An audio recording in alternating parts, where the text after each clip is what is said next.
الحمد للہ رب العالمین والعاقبۃ للمتقین والصلاة والسلام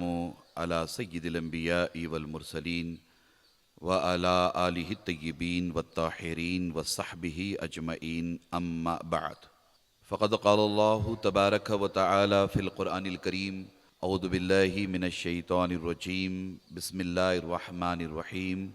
لقد کان لکم فی رسول اللہ اسوۃ حسنہ آمنت باللہ صدق اللہ العظیم۔ انتہائی محترم محتشم مکرم حضرات علماء کرام، اساتین ملت، خواتین اسلام و عزیزان گرامی قدر، اللہ تبارک و تعالی کا بے پناہ فضل و کرم، اسی کی توفیق و عنایت اور حضور نبی اکرم صلی اللہ تعالیٰ علیہ وآلہ وسلم کے نالے پاک کا تصدق، جن کی برکتوں سے ہم تمام آج کے اس عظیم الشان تاریخ ساز اجلاس میں شرکت کی سعادت سے بہرہ مند ہیں۔ اللہ تبارک و تعالی ہم سب کے مجتمع ہونے کو اپنی بارگاہ میں قبول فرمائے اور All India Muslim Personal Law Board کی ان کاوشوں کو اپنی بارگاہ میں شرف قبولیت عطا فرمائے۔ محترم خواتین اسلام، آج ہم All India Muslim Personal Law Board کے ایک عظیم الشان اجلاس میں شریک ہیں۔ جیسا کہ مجھ سے قبل خطبہ کرام نے بہت ہی احسن طریقے سے آج کے اس اجلاس کے انعقاد کی غرض و غایت آپ کے سامنے پیش کی ہیں، میں ایک دو معروضات آپ کی خدمت میں عرض کرنا چاہوں گا۔ سب سے پہلے تو یہ کہ All India Muslim Personal Law Board یہ ہندوستان کے تمام مسلمانوں کا نمائندہ بورڈ ہے۔ کشمیر سے لے کر کنیا کماری تک اور گجرات سے لے کر آسام اور بنگال تک کروڑوں مسلمانوں کی نمائندگی کرتا ہے، اور بحمدہ تعالی گزشتہ 52 سالوں سے مسلسل All India Muslim Personal Law Board اسلامیہ نے ہند کی اخلاص بھرے جذبے کے ساتھ خدمت کرتا چلا آ رہا ہے۔ بورڈ کی تاریخ سے، بورڈ کی ہسٹری سے تقریباً آپ سب واقف ہیں۔ اس موقع پر میں یہ ضرور کہنا چاہوں گا کہ All India Muslim Personal Law Board خواتین اسلام کے حقوق کے تحفظ کی بھی ذمہ داری رکھتا ہے۔ میں نے خطبہ مسنونہ کے بعد قرآن کریم کی جس آیت کریمہ کو تلاوت کرنے کا شرف حاصل کیا ہے، بہت ہی مشہور و معروف آیت کریمہ، لَقَدْ كَانَ لَكُمْ فِي رَسُولِ اللَّهِ أُسْوَةٌ حَسَنَةٌ۔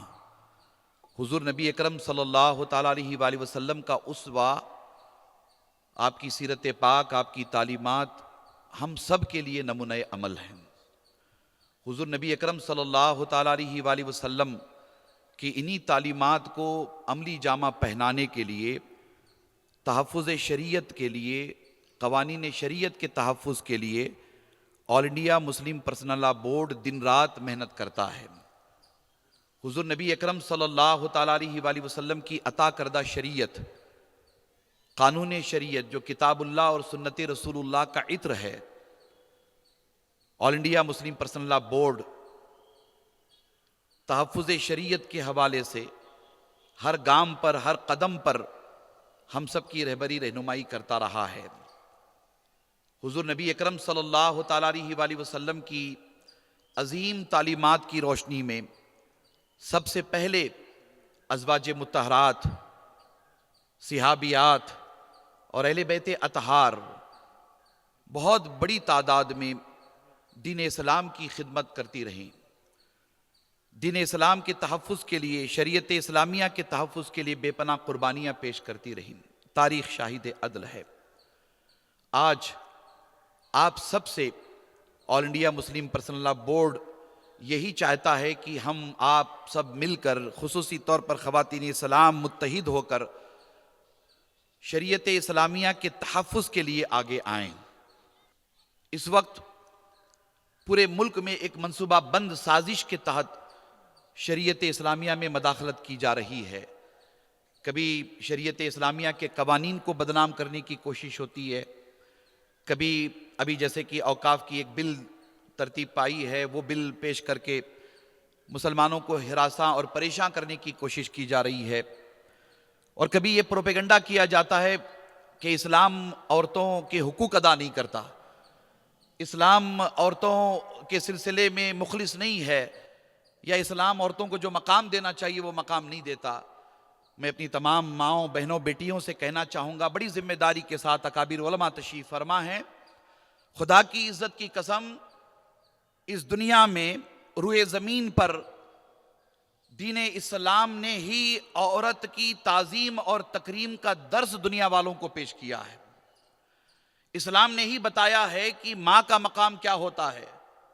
اسلام نے ہی بتایا ہے کہ بیوی کا مقام کیا ہوتا ہے، اسلام نے ہی بتایا ہے کہ بیٹی کا مقام کیا ہوتا ہے۔ آپ یاد کریں وہ دور، جس دور میں بیٹی پیدا ہوتی تھی تو بیٹی کو زندہ قبر میں دفن کر دیا جاتا تھا۔ ہمارے ملک میں اگر کوئی عورت ودوا ہو جاتی تھی تو اس کے پتی کی چتا کے ساتھ اسے ستی کر دیا جاتا تھا۔ عورت کا کوئی مقام، کوئی مرتبہ نہیں تھا۔ یہ حضور نبی اکرم صلی اللہ تعالیٰ علیہ وآلہ وسلم کے قدوم میمنۃ لزوم کی برکتیں ہیں،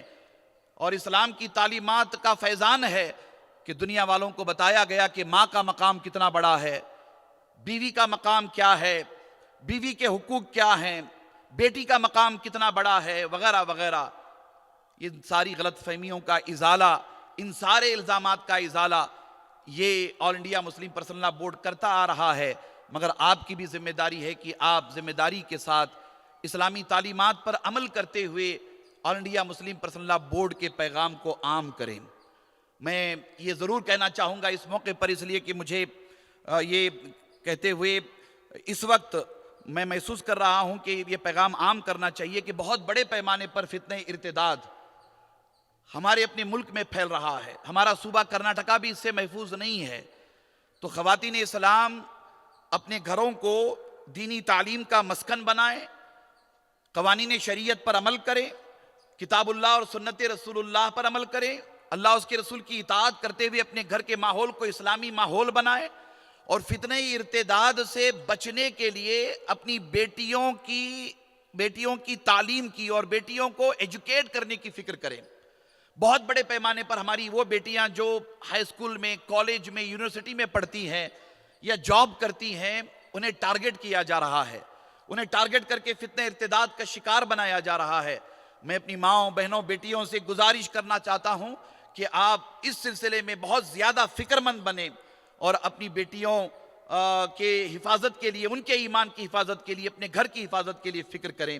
آل India Muslim Personal Law Board کی جانب سے ہونے والی اس عظیم الشان اجلاس کے انعقاد پر میں تمام علماء کو اور تمام منتظمین کو اور وہ تمام خواتین جنہوں نے بڑی محنتیں کی ہیں انہیں ہدیہ تبریک پیش کرتا ہوں، اور امید کرتا ہوں کہ یہاں سے جو پیغام دیا جا رہا ہے اس پیغام پر ہم سب اخلاص بھرے جذبے کے ساتھ عمل کریں گے انشاءاللہ تعالی۔ وآخر الدعوانا ان الحمدللہ رب العالمین۔